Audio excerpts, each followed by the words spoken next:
Hello, everyone. Welcome back. I'm Professor McBroom, and today we're going to dive into marketing channels and supply chain management. Now, I know supply chains may sound technical, but trust me, this is about how the products you love actually get into your hands. From your morning Starbucks latte to that Amazon package that arrived on your doorstep at lightning speed. Supply chains and marketing channels make it all possible. So, what is a supply chain? At its core, the supply chain is the entire network of organizations and activities involved in moving a product from raw materials to the final customer. Think about Tillamook, the cheese company. Milk starts at the farm, then moves to processing facilities, then distribution centers, and finally lands back at your local grocery store. Every step, farmer, truck driver, warehouse worker, retailer, plays a role in the supply chain. And during COVID 19, we all learned what happens when these links break down. Empty shelves and delays reminded us of how critical these systems are. So, where do marketing channels come into play? Marketing channels, also known as distribution channels, are the pathways that make products available when and where customers want them. Here's an example. If you buy Nike shoes, sometimes you order directly from Nike.com, but other times you buy them at Foot Locker or even Amazon. Nike relies on a multiple marketing channels to reach customers. This is called the multi-channel distribution, and it's increasingly common in today's marketplace. These channels often involve intermediaries like wholesalers and retailers. They may seem like middlemen, but they provide essential services like warehousing, promotion, and financing that producers don't want to handle themselves. Marketers also decide how widely to distribute their products.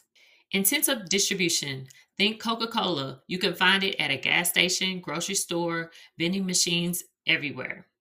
Selective distribution. Products like Apple iPads are sold in fewer outlets, but in places where trained staff can answer questions. Exclusive distribution. Rolls Royce cars or luxury watches. Only one dealer in a geographic area carries them.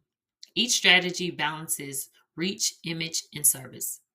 Of course, working with multiple channel partners isn't always smooth. Sometimes you get channel conflict, like when manufacturers sell directly online, but retailers feel threatened because they're being bypassed. Take outlet stores, for example. Brands like Coach or Nike sell last season's items at a deep discount in outlets. This gives them extra coverage, but it sometimes upsets high end retailers who feel undercut. Companies need clear communication and strong channel leadership to manage these relationships effectively. Finally, let's talk about logistics, the nuts and bolts of moving products. This includes warehousing, order processing, transportation, and inventory management. Amazon is a master here.